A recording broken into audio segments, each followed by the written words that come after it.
I like to bike. And I just don't bike for exercise. I use my bike to commute whenever possible. Anchorage is not a large town, and living in a central location allows me to have a variety of ways to get around. One question I get often is, how do I bike in the wintertime? I went to the experts at Alaska Ebike to get the best information on winter biking in Alaska. But before I do, if you like videos like these, please subscribe and tell a friend. This is a small channel and getting the word out is the best way to support me. Hi, I'm Kerry with Alaska E-Bike. We're home to Alaska's sales, service, and rentals of electric bikes. We've been around since 2014 and try to provide the community with the ability to enjoy the trails, add more miles, and enjoy more smiles. In Alaska, there's a saying that there's no such thing as bad weather, it's just bad gear. And so with a few adaptations, Alaskans are routinely riding year-round. Winter fat biking has become an incredible sport and recreation and kind of commute option here in Anchorage. So there's, it ranges from everything. People looking to just go have fun in the winter, and then people who actually use these e-bikes to travel around and use them, as commuting and living, and they don't have cars. So you've got kind of a whole multitude of options. So some of the equipment that is going to be, kind of best practice recommended for winter biking. Obviously, if you can get a fat tire with 4 inches, that's going to be your, best bet. You can go with a plus size tire at about 3 inches. You can go with, skinny road bike tires that are studded. It's just going to depend on deeper snow days. The fat bike kind of is going to be able to ride. The skinnier tires aren't going to be able to. The fat tires provide a tremendous amount of flotation. So if you're trying to go off pavement type of riding, you definitely want to have that 4-inch tire. Alaska State Parks has some trails that require a minimum of, I think, 3.8 or 4-inch tires, so that's going to, give you options to go ride some more different trails. The pogies, the studded tires, bright lights flashing to the rear and to the front are going to be good options. And I think, a good outerwear kit that's going to keep you warm, that's going to be up to everybody's kind of personal choosing as far as what they like best there. But that's going to get you out there and having some fun this winter.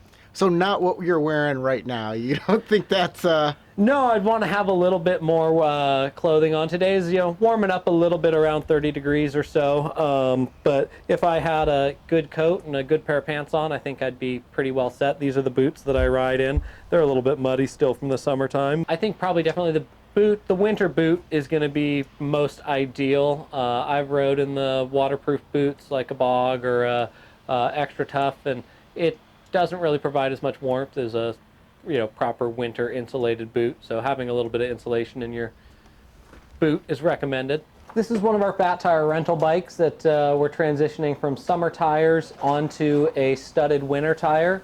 That studded winter tire is going to give you more traction, stability on ice and snow, and really just be a nice peace of mind insurance while you're out there riding. If you're going to ride in the wintertime without studs, it can be done, but it's going to be a lot more of kind of an agile, and you're going to be, definitely trying to keep your balance and avoid slipping out.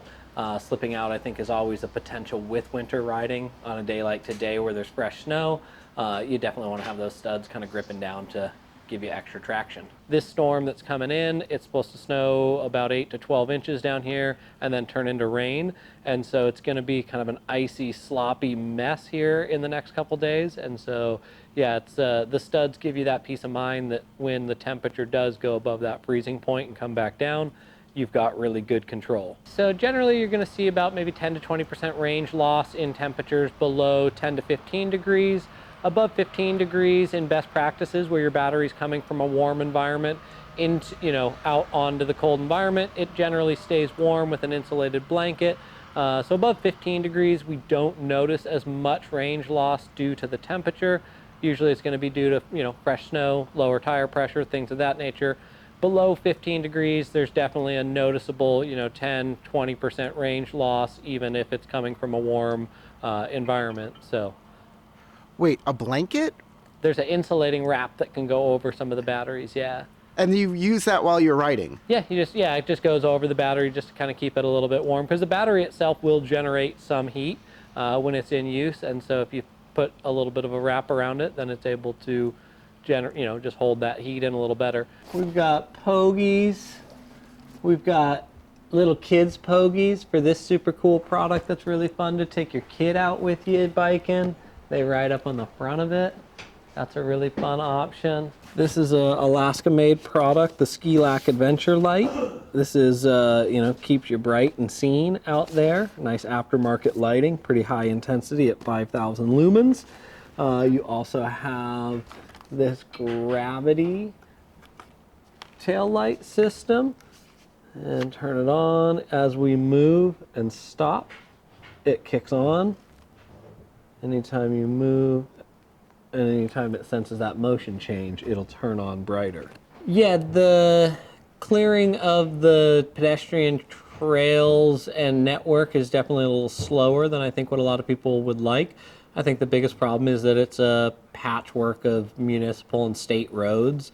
And so the state is pretty notorious for plowing snow onto walkways and pathways. So just kind of, I think, a little bit more community input needs to go in to let people and state, officials know that we respect those pedestrian, access points and pathways. So I think it's a tricky situation with limited dollars, though.